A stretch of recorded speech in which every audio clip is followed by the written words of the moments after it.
여러분 한두 번쯤 마취해 보셨죠? 마취. 요즘에는 뭘 병원 가도 마취를 합니다. 지난 주간에 저희 장모님이랑 저희 집사람이 장 내시경 하느라고 마취를 했는데 우리 장모님은 마취 안 한 것 같답니다. 기억이 없답니다. 다 기억난다 그러시고 잠든 적이 없다 그러시는데 상식적으로 봐서는 한 게 맞는데 느낌으로는 한 적이 없다 그러시죠. 이런 마취를 안 하고 내시경 해보셨습니까? 아마 해본 적이 있을 겁니다. 굉장히 고통스럽죠. 제가 마지막 군 생활할 때 국군 마산병원에서 있었는데 그때 의사들이 뭐 이런 진료도 하고 할 때 자주 이렇게 들락거리 보게 했습니다. 한 번은 그때 내과 의사였는데 병사 한 사람이 속이 안 좋다 그러니까 옆으로 눕혀놓고 내시경을 하더라고요. 제가 옆에서 지켜봤죠. 한 30분 걸렸는데 병사는 입에 막 지구를 집어넣으니까 죽겠다고 막 토하고 난리가 나는데 의사는 괜찮다고 다 돼간다 그러면서 30분을 그냥 막 고통 중에 내시경을 하는 걸 보았습니다. 야, 그때 보니까 참 힘들었겠다 생각이 들었습니다. 요즘에는 웬만하면 다 부분 마취라도 다 마취를 하기 때문에 그만큼 고통이 적게 되는 것이죠. 옛날에는 그랬답니다. 외과 수술 다리가 아파서 다리를 쨌다든지 그럴 때 너무 고통스러우니까 아예 손발을 꽁꽁 묶어놓고 그렇게 수술했다 그럽니다. 죽으라고 고함을 질러도 그냥 하는 것이죠. 어떤 데는 술을 막 마시게 하기도 하고 그렇게 해서 어쩌든지 고통을 좀 덜해보기 위해서 그런 방법들을 취했다는 것입니다. 요즘에는 마취제가 있어서 많은 경우가 힘이 덜 들는 걸 볼 수 있습니다. 이 마취제를 개발하고 또 보급한 사람이 영국의 제임스 심프슨이라는 분이 있는데 이분이 19세기 초반에 있었던 분입니다. 이분이 영국의 산부인과 의사였답니다. 29살 나이에 자기 모교였던 에딘버러 대학에서 산부인과 교수가 됐는데 그 외과 수술하는 사람들 보면서 그 고통받는 걸 보면서 너무 마음이 안타까워서 어떻게 좀 도울 방법이 없는가 이런 고민을 많이 했답니다. 그러다가 하루는 성경을 읽다가 이 독실한 기독신자였는데 성경을 읽다가 마음에 큰 감명을 받고 또 힌트를 얻은 구절이 있었습니다. 그게 어딘가 하면 창세기 2장 21절 22절입니다. 거기에 보니까 여호와 하나님이 아담을 깊이 잠들게 하시니 잠들매 그가 그 갈빗대 하나를 취하고 살로 대신 채우시고 여호와 하나님이 아담에게서 취하신 그 갈빗대로 여자를 만드시고 그를 아담에게로 이끌어오시니 이게 최초의 외과 수술이라는 것이죠. 아주 대수술이었습니다. 해부를 하고 배를 가르고 갈빗대를 하나 뽑아내고 엄청난 대외과 수술을 하셨다는 겁니다. 그런데 아담은 깊이 잠들어서 고통을 몰랐다는 것이죠. 야, 이거 기가 막힌 하나님의 솜씨구나 생각해서 이런 방법이 없을까 기도하면서 또 연구하고 개발한 끝에 수술용 마취제를 크게 개발하고 보급하게 됐다는 것입니다. 마취제의 발견은 사실 의료에게는 굉장히 획기적인 사건이 아닐 수가 없는 것이죠. 한 번은 한 학생이 강의 시간에 그 교수님한테 물었습니다. 교수님, 선생님 생애에 가장 뜻깊은 그리고 가장 소중한 발견을 한 것이 있다면 그게 뭡니까? 라고 물었죠. 뻔한 대답 아니겠습니까? 그런 대답 뭐겠냐? 마취제 발견이다 라고 대답할 것을 예상했는데 이 교수님이 그렇게 대답하지 않고 저는 뜻밖의 대답을 했답니다. 한참 곰곰하게 생각하던 이 교수님이 입을 열어서 말하기를 내 생에 있어서 가장 소중한 발견은 내가 죄인이라는 것과 예수께서 나의 구주시라는 것을 발견한 것이었다. 그렇게 대답했답니다. 참 독실한 신자인 것 같습니다. 여러분, 오늘 우리 그리스도인들이 우리의 신앙의 삶을 잘 살고 또 믿음의 삶을 잘 살기 위해서 꼭 필요한 것이 있다면 그 중에 가장 소중한 것 중에 하나 뭔가 하면 자기의 정체성을 아는 것입니다. 내가 누구인가, 어떤 사람이었고 어떤 사람으로 가는 것이며 지금은 어떤 사람이 되었는가 하는 자기 정체성을 잘 아는 것, 자기 신분, 자기 존재를 잘 아는 것이 믿음의 삶을 잘 감당할 수 있는 중요한 길이라는 것입니다. 그걸 모르면 목적도 없이 그냥 표류하는 배와 같이 방향도 없이 뭔가 열심히 하긴 하는데 떠밀려서 가긴 가는데 그러나 목적도 없고 방향도 없는 삶을 살 가능성이 많다는 것입니다. 개중에 그런 사람이 있죠. 열심히 하긴 뭘 하는데 늘 마음에 공허한 것입니다. 왜 하냐? 이걸 왜 하나? 누구를 위해서 하나? 그러면서 마음의 고통을 받고 있는 사람들이 있다는 것입니다. 오늘 본문의 바울은 우리 성도들의 자기 정체에 대해서 분명하게 우리에게 말해주고 있습니다. 오늘 설교 제목처럼 우리의 정체는 뭐냐? 하나님의 아들이라는 것입니다. 이게 우리의 정체입니다. 물론 여러분 딸도 있습니다. 딸도 포함되죠. 아들 안에 포함되는 것입니다. 여자분들은 습하게 생각하지 말기를 바라고, 여성운동을 하시는 분들은 왜 하나님을 꼭 아버지라 그러냐, 하나님 어머니라 부르면 안 되냐, 이렇게 주장하는 분도 있습니다. 크게 에너지를 소비할 필요는 없죠.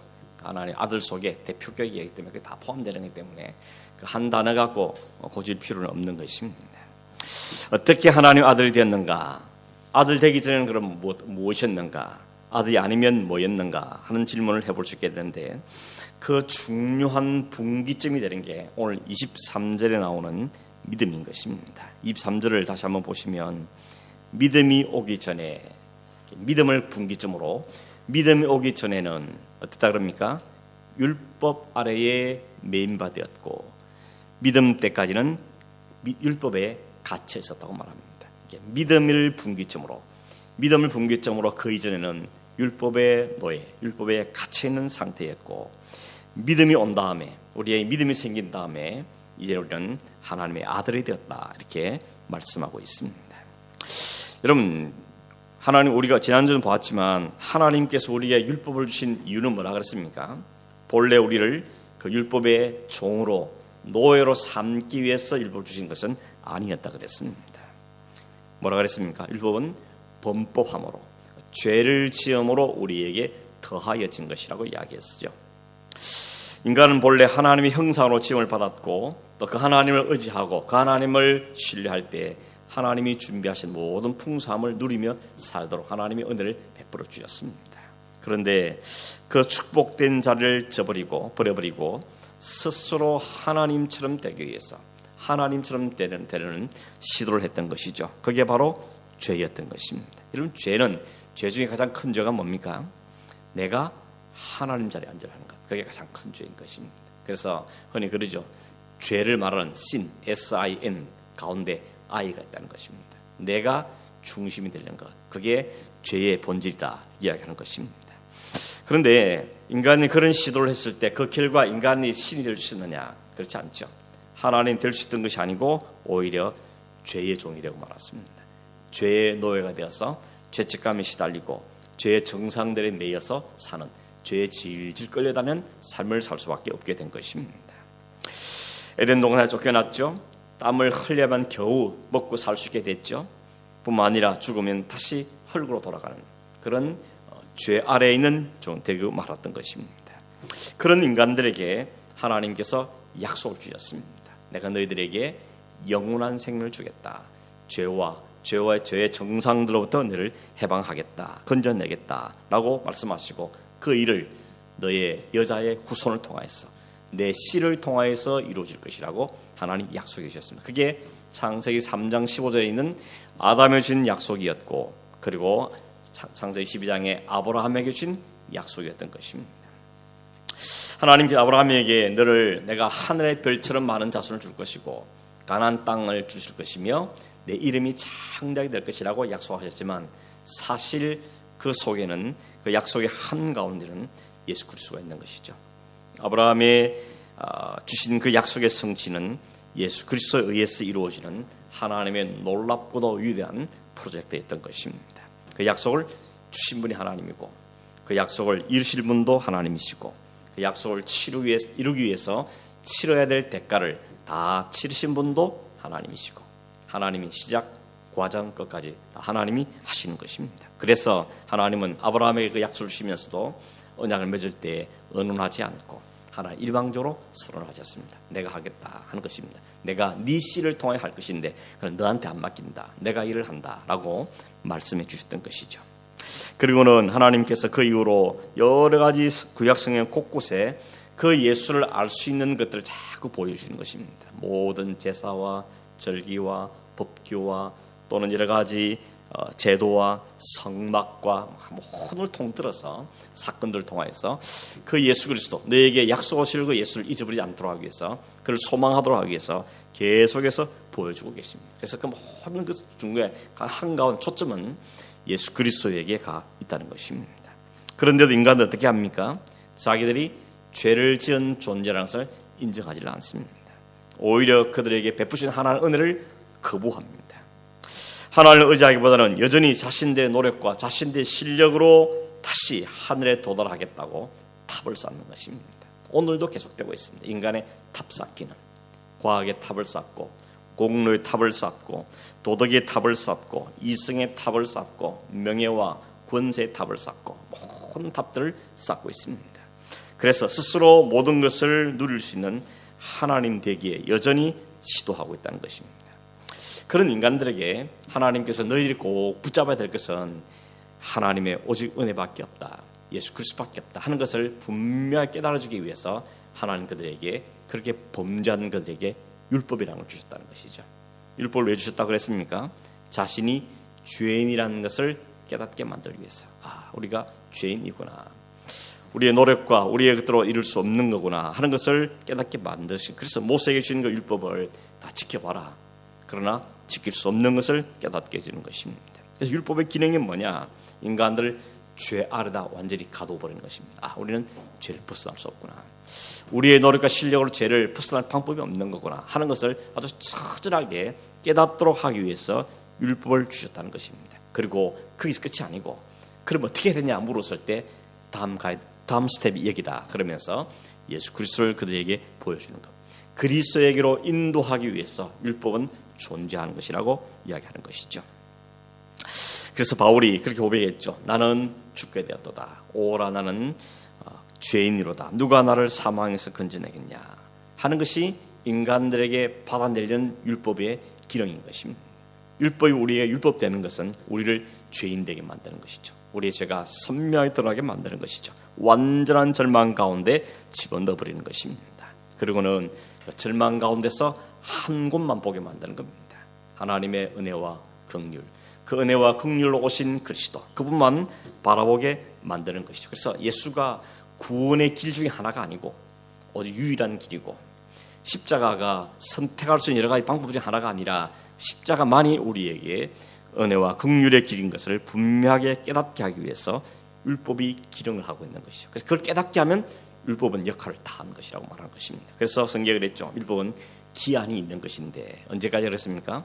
믿음이 오기 전까지. 그래서 믿음이 기준이 돼서 믿음이 오기 전까지는 율법의 기능을 했다면 믿음이 온 이후로는 믿음에 의해서 우리는 다스림을 받게 되는 것입니다.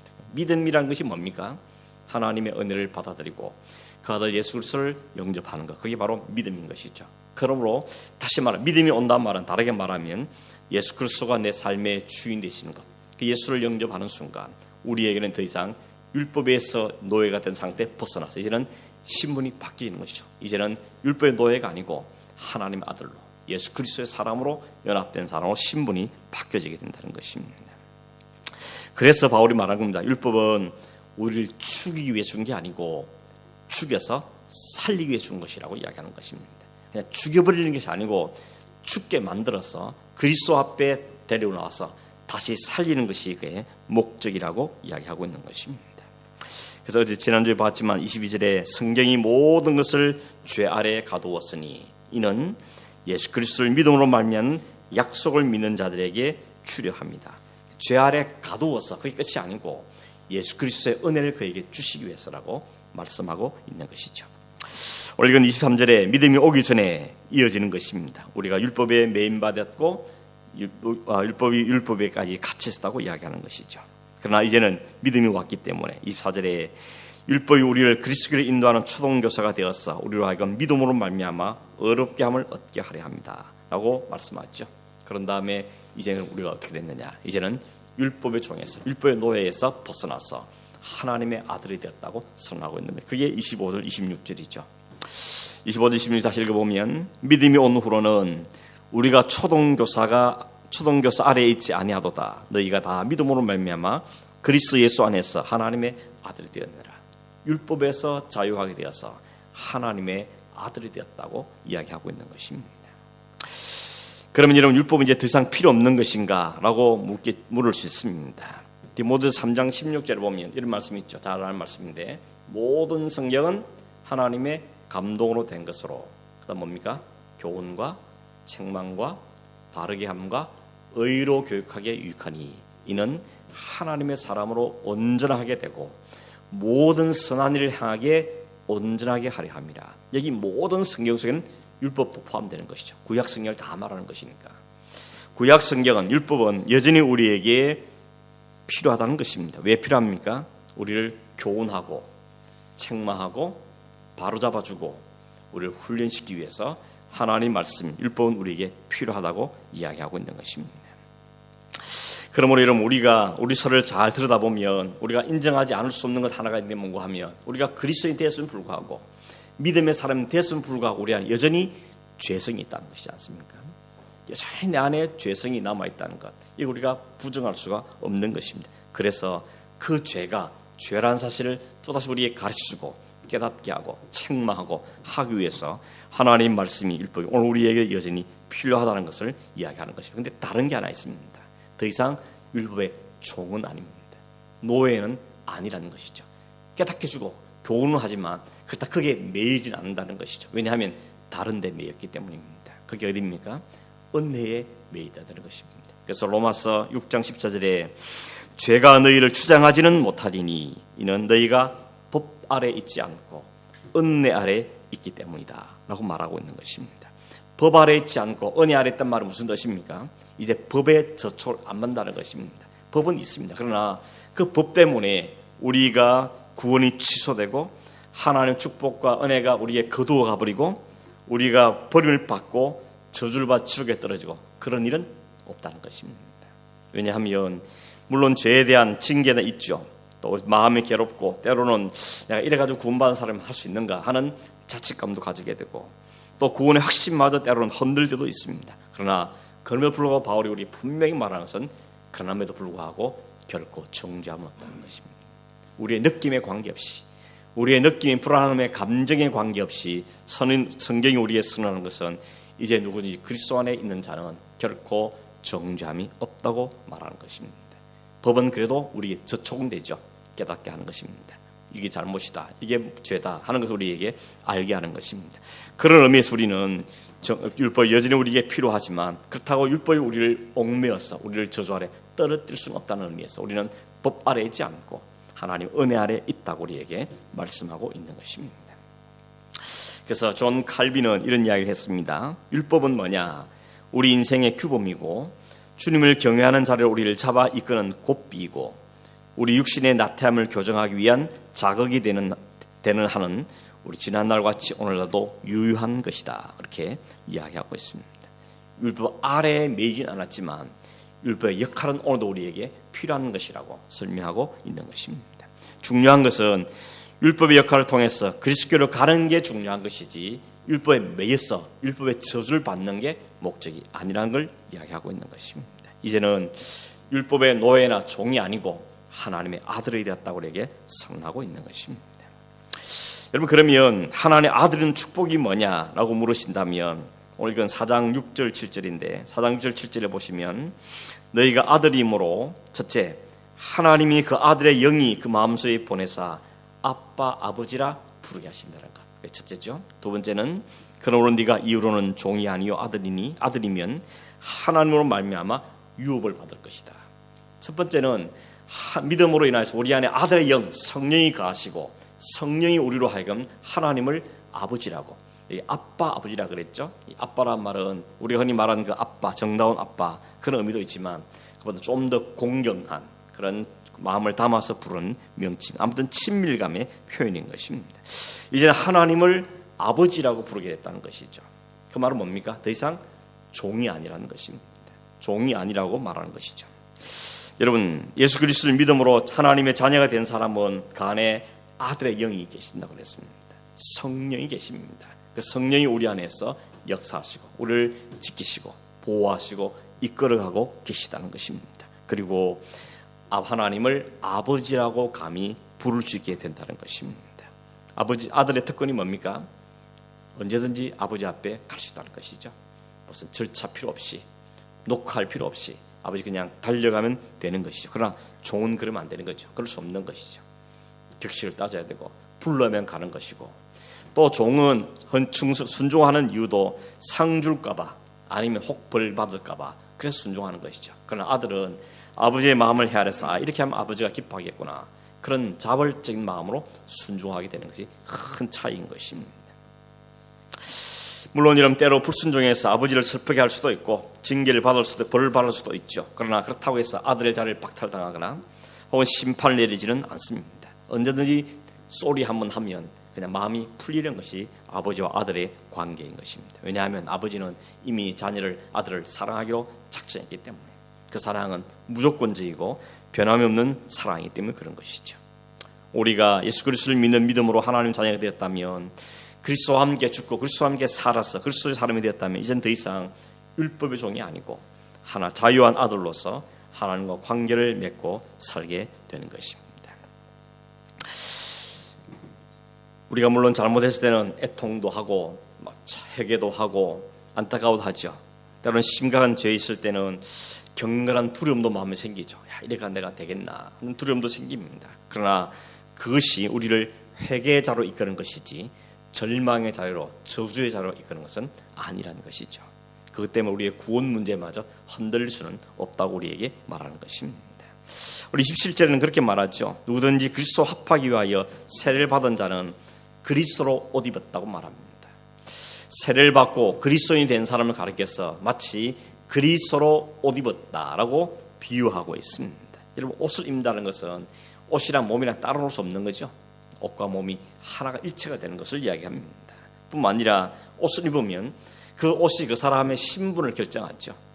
그 사람이 예를 들어서 군복을 입으면 그 사람은 군인이고, 법복을 입으면 그 사람은 법관이고, 의사 가운을 입으면 그 사람은 의사라고 부르는 것이죠. 옷은 그 사람의 신분을 이야기해 주는 것입니다. 그런데 그리스도로 옷 입었다는 것은 우리가 그리스도인이 되었다는 것, 하나님의 자녀, 하나님의 아들이 되었다는 것을 표현해 주는 말로 볼 수 있는 것입니다. 이제는 뭘 봅니까? 그 사람 이런 옷을 보고 사람의 신분을 평가하듯이 하나님께서도 그리스도로 옷 입은 우리를 바라보면서 우리를 그리스도로 본다는 것입니다.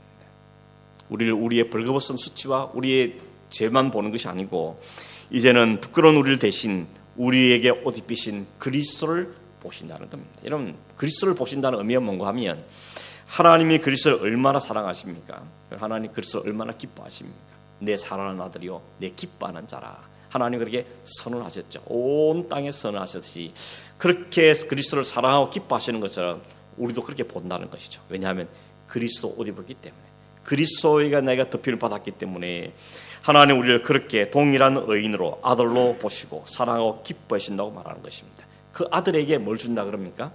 유업을 준다는 것입니다. 재산을 준다는 것이죠. 그 재산이 하나님의 나라인 것입니다. 세상에는 뺏을 수도 없고 세상은 줄 수도 없는 영원한 하나님 나라, 그걸 우리에게 유업으로 허락해 주신다는, 아들이기 때문에 주는 겁니다. 옆집 아저씨는 안 줍니다. 아들이니까 주는 것이죠. 그 관계가 성립되었기 때문에 우리는 하나님께 그 일을 받게 되어진다는 것을 말씀하고 있는 것입니다. 우리를 보면 어떻습니까? 여전히 죄짓고 여전히 죄인으로 사는 것처럼 보이죠. 그런데 하나님은 그걸 보지 않고, 우리를 보지 않고 우리를 덮어버린 그리스도, 덮어버리신 그리스도의 보혈, 그것만 하나님은 보신다는 겁니다. 그게 은혜라는 것입니다. 여러분, 은혜란 건 받을 수 없는 사람이 덮여지게 은혜지 않습니까? 우리는 우리만 보면 정말 가능성이 없는 사람인데 여전히, 그런데 하나님께서 그리스도로 덮임을 받은 우리를 바라볼 때 우리를 보지 않고 우리를 덮으신 그리스도를 보신다는 겁니다. 그래서 우리가 그리스도 때문에 우리는 살고 그리스도의 은혜를 누리는 삶이 되어지는 것입니다. 이제 더 이상 행위를 가지고 구원이냐 아니냐를 평가하는 것은 지나갔습니다. 더 이상 우리는 거기에 매이지 않습니다. 이미 졸업해버렸습니다. 하나님의 뜻에 순종하면 상받고 불순종하면 벌받는 그런 위치에서 해방되었다는 것입니다. 이제는 부족함에도 불구하고 연약함에도 불구하고 아들이라는 것 때문에, 아들이라는 이유 때문에 우리에게 하늘나라의 가장 좋은 것을 우리에게 상속으로 주시겠다고 말씀하고 있는 것이죠. 더 이상 하나님 우리를 율법을 가지고 평가하는 관계가 아니라는 것입니다. 아들이 되어버렸기 때문에 율법의 노예가 아니라는 것을 말하고 것이죠. 더 이상 우리 하나님과 우리의 관계는 행위에 의해서 조건되어지는 관계가 아니라는 것입니다. 그래서 십자가 안에서 무조건적이고 변함없는 사랑의 관계인 것입니다. 그게 아버지와 아들이라는 관계를 말하고 있는 것입니다. 성경에 그런 말도 있죠. 우리가 아직 죄인 되었을 때 우리를 위해서 십자가에 죽으셨다는 확정은 하나님의 사랑에는 이유가 없다는 것입니다. 조건이 없다는 것이죠. 하나님 우리에게 조건을 따져서 하는 것이 아니라 내가 예수를 찾지도 전에 믿지도 하기 전에 이미 예수는 우리를 죽으셨고 그 예수가 우리를 덮으심으로 이제는 하나님의 자녀가 되어졌다는 것입니다. 여러분도 아들과 딸을 사랑하지 않습니까? 아들과 딸은 사랑합니다. 혹이나 다칠까 봐, 혹이나 일이 잘 안 될까 봐 염려하고 기도하고 그렇죠. 아들이 아무리 커도 염려하는 마찬가지 않습니까? 꼬맹이 때보다는 손이 덜 가고 신경이 덜 쓰는 척하지만 여전히 신경 쓰고 잘 되고 있는지 잘 살고 있는지 또 같이 살지 않으면 또 염려가 되고 전화도 해보고 싶고 확인해보고 싶고 그게 부모의 마음인 것처럼 하나님께 그렇게 하는 부모의 이유가 특별한 뭘 조건이 있어 아니지 않습니까? 아들이기 때문에 그 관계 때문에 사랑하고 마음을 쓰고 기도하고 그렇게 하는 것이 바로 아버지와 자녀의 관계인 것입니다. 우리는 부모라도 한계가 있기 때문에 다 해줄 수도 없죠. 시간의 차이도 있고 공간도 떨어지면 우리가 도울 수도 없고 그렇지만 하나님은 그런 시간과 공간에 아무런 제약이 없는 분이신 것입니다. 더군다나 28절에 말한 것처럼 유대인이든지 헬라인이든지 그 사람이 종이든지 자유신이든지 남자든 여자든지 다 그리스도 안에서는 동일하다고 말씀하는 거죠. 다 그리스도 안에서는 내가 똑같이 사랑하고 똑같이 그에게 은혜를 베푼다고 우리에게 말씀하죠. 민족도 혈통도 신분도 혹은 성별도 아무 의미가 없습니다. 그리스도 안에 있다는 거 하나만 보고 그리스도로 옷 입혔다는 거 하나만 보고 그리스도와 연합되는 거 하나 때문에 하나 우리를 사랑하시로 작정하시고 우리에게 아들로 딸로 대우주신다고 말씀하고 있는 것입니다. 29절에 보면 너희가 그리스도의 것이면 이제 너희가 다 아브라함의 자손이고 아브라함의 자손이라면 아브라함에게 약속하신 유업을 이을 상속자라고 우리에게 말하는 것입니다. 그런 의미에서 아브라함 자손은 바로 혈통이 아니고 믿음의 자손을 이야기하는 것이죠. 이제 그리스도에 속한 자가 아브라함의 자손인 것이고 아브라함 자손에게 내가 땅과 이름과 자손에 대한 축복을 주셨듯이 그 동일하게 그 축복이 우리의 것이 됐다고 너희의 것이 됐다고 선언하고 있는 것이 바로 이 말씀의 이유인 것입니다. 여러분 말씀을 맺으면서 우리가 이 밤에 다시 한번 기억해야 될 사실은 우리의 정체성이 어디냐는 것을 확인하셔야 됩니다. 이 밤에 다시 한번 확인하고 돌아가시기 바랍니다. 내 정체성이 어딘가, 내가 누구였는가, 내가 지금은 누구인가, 누구였는데 누가 됐는가 하는 그 정체성을 분명히 알고 이제는 우리를 평가하는 것이 율법이 아니고 하나님의 은혜라는 것, 우리가 그리스도 옷 입힘을 당했다는 것, 하나님 지금은 우리를 한번 아들과 딸로 부르셨기 때문에 영원까지 우리를 아들로 딸로 대하신다는 사실인 것입니다. 그것이 우리의 소망이죠. 우리가 근거로 붙잡을 수 있는 유일한 길인 것입니다. 그래서 그리스도만이 우리의 소망이고 그리스도의 은혜만 우리에게 생명이고 우리의 길이라고 말할 수 있는 것입니다. 더 이상 내가 무슨 조건을 갖추겠다, 자격을 갖추겠다 그렇게 시도하는 것은 우리 중단해야 되는 것입니다. 뭘 얼마나 조건을 갖추겠습니까? 우리는 좀 떳떳해지면 나타나겠다 이런 말을 많이 하죠. 내가 좀 떳떳해지면 부모 앞에도 내가 좀 잘 살게 되면 좀 성공하면 뭔가 뜻을 이루면 좀 떳떳하게 나타나겠다는 말을 하는데 아버지 부모는 어떻습니까? 거꾸로 부모는 떳떳하지 않아도 되니까 오라 그러죠. 무슨 떳떳하려고 그래. 내가 네 어릴 때부터 다 아는데 뻘검은 거 다 아는데 뭘 네가 하겠다고 이야기하느냐. 그냥 그대로 오라는 것이죠. 그대로 와서 아버지라 부르고 엄마라 불러주고 그때의 부모가 그 아를 품어주는 것처럼 하나님 여전히 오늘 우리도 그렇게 원하시는 거죠. 뭘 다 갖추서 올라 그러는데 어느 세월에 그 불가능한 것을 주장하지 말고 이 모습 그대로 나와서 연약한 모습대로 깨어진 모습 그대로 그 모습 그대로 와서 하나님을 아버지라 부르면 하나님은 그리스도를 사랑하셨듯이 그리스도를 기뻐하듯이 우리를 사랑하시고 기뻐하시겠다고 약속해주고 말씀해 주시는 것입니다. 이 은혜를 우리가 꼭 기억하고 교만 떨지 말고 그리고 좌절에 매이지도 말고 율법의 노예로 살지 말고 자녀로서 아들로서 하나님의 딸로서 당당함을 가지고 살고 그러나 겸손하게 살고 그 은혜를 의지하며 우리의 믿음의 삶을 성실하게 살아가는 그런 저와 여러분 되기를 주의 이름으로 축복합니다. 고마우신 하나님 아버지, 아들이라고 불러주셔서 감사합니다. 아들 삼아주신 것을 감사합니다. 세상 끝날까지 내가 너와 함께했다고 약속해 주셔서도 감사합니다. 우리 모습 볼 때는 여전히 기가 죽고 좌절감 빠질 수밖에 없는 여자들이지만 그리스도 옷 입었다는 사실을 우리에게 다시 확인시켜주며 우리를 불러주시고 그러신 하나님께 감사함을 드리며 우리의 모든 허물과 또 죄책감과 우리의 상처와 우리의 약함들은 그리스도의 보혈로 다 씻김을 받기를 원하고 늘 주님 앞에서 믿음으로 일어서고 용기를 가지고 하나님 사랑하는 당당한 하나님 자녀로 사는 저희 되도록 도와주시옵소서. 그렇게 사는 자들을 축복하여 주시고 한 소망 가운데 믿음으로 이끌어가는 저희들 삶이 되도록 은혜에 비워주시기를 원하옵고 예수님의 이름으로 기도하옵나이다. 아멘.